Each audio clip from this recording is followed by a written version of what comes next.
Tart, Oh, gising na. day off ko ngayon. Di ba magpapalit ka ng oil? Ay, oh, wala na.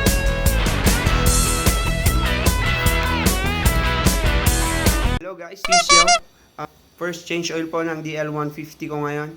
Samahan niyo po kami sa pag-change oil papunta sa shop. Panoodin niyo po. See ya!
Change oil.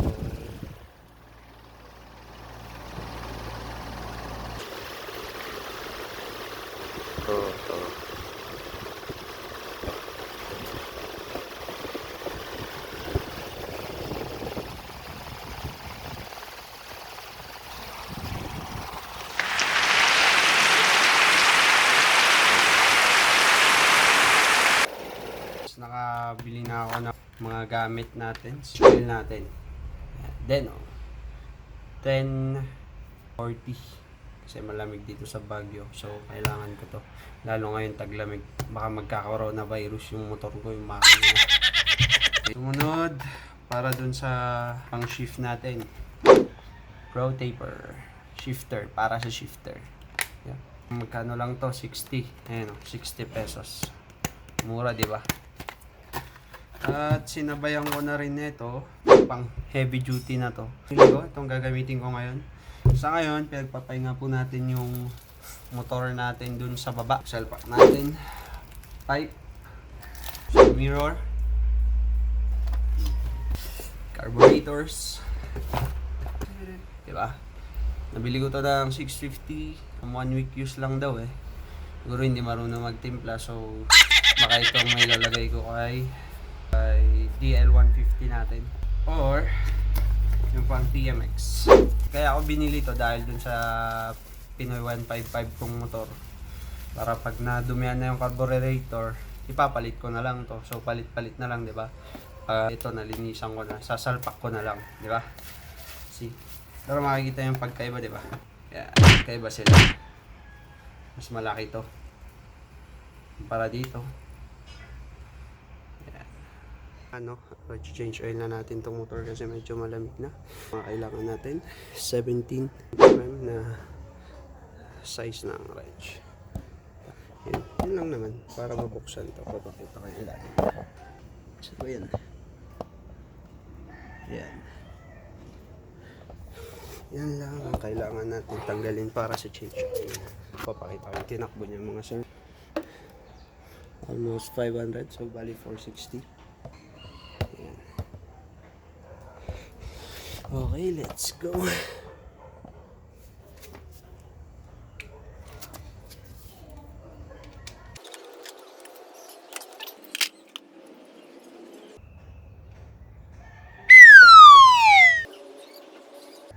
Wala palang magnet to. Ito gaya nung nasa isang motor may magnet.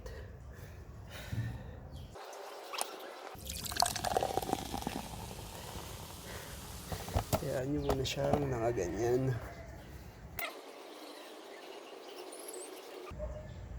So yan, pag ganyan na siya, kailangan yung kiwal.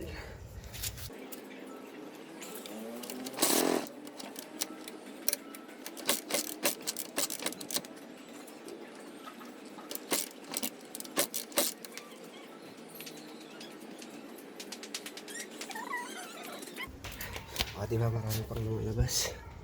Check. Hanggang maubos yan, saka natin lalagyan ng oil.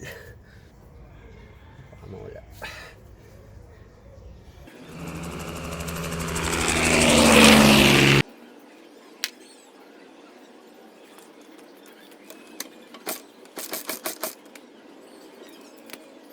Piga na yung oil natin. Pwede na natin siyang palitan. Ito yung takip niya na paglalagyan ng oil.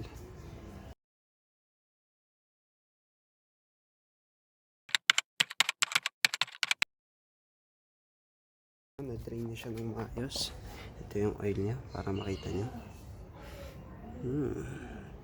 Po 500 pa lang pero ganyan na dumi. Pero itong oil na ito, hindi ko pinalitan nung nasa Rusi kasi pang change talaga siya. Hindi mo kailangan bumili ng bagong oil tapos palit ka agad galing Rusi.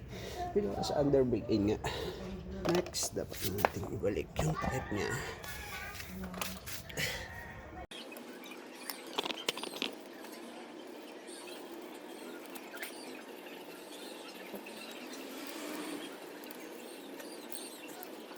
Masyadong sigipan ng tudlak nyo kasi malulustred yung bolt. Pakita ko lang, kailangan natin gumamit ng imbudo. Ganito lang, simple lang gagawin. See? Papalitan natin ng oil na fully synthetic. Let's do it. Oh, medyo mahirap siya maglagay ng oil. Hihirapan, tignan nyo. Hirap talaga kasi mayroon tong kumakanto na to.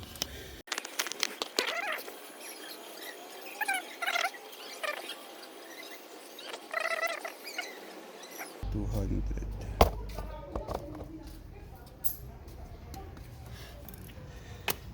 Hindi na natin siyang isara.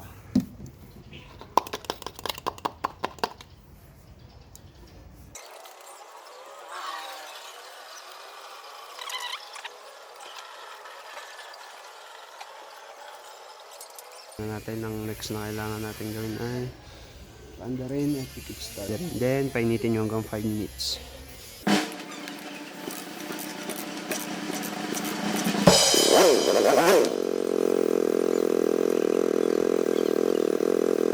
Mga 5 minutes lang na pakikiwalin nyo dyan.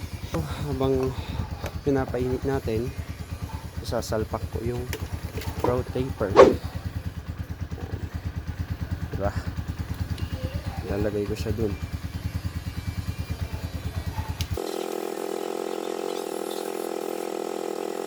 Kailangan nyo to.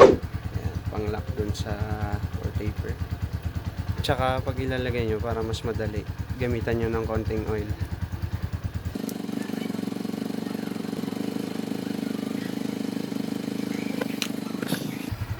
Ito na siya guys, nasalpak na. Kung mapapansin nyo, flat tong stock ng DL150. Pero nailagay ko siya dahil dun sa oil para medyo dumulas. Hanggang nyo, ayan, minit na yung oil. Okay na. Ikakarwashing na natin tong motor. O, inisan natin yung chain niya. Spray natin yung chain lube.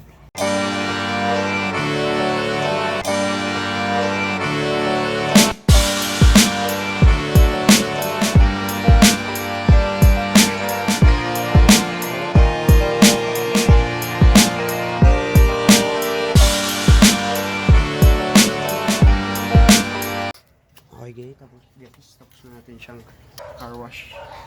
Ngayon, ito naman susunod natin para sa chain lube. So, kailangan natin i-steam motor para gumalaw yung chain.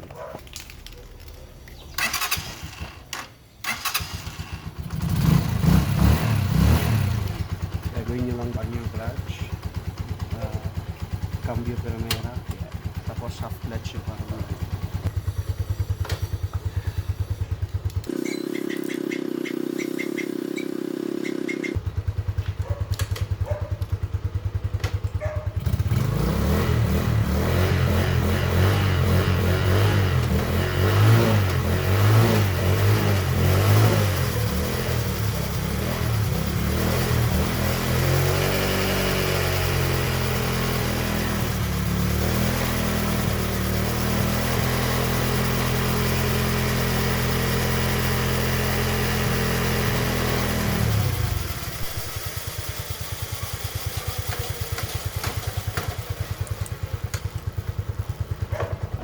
Sarap pakinggan, di ba? Next is VS1.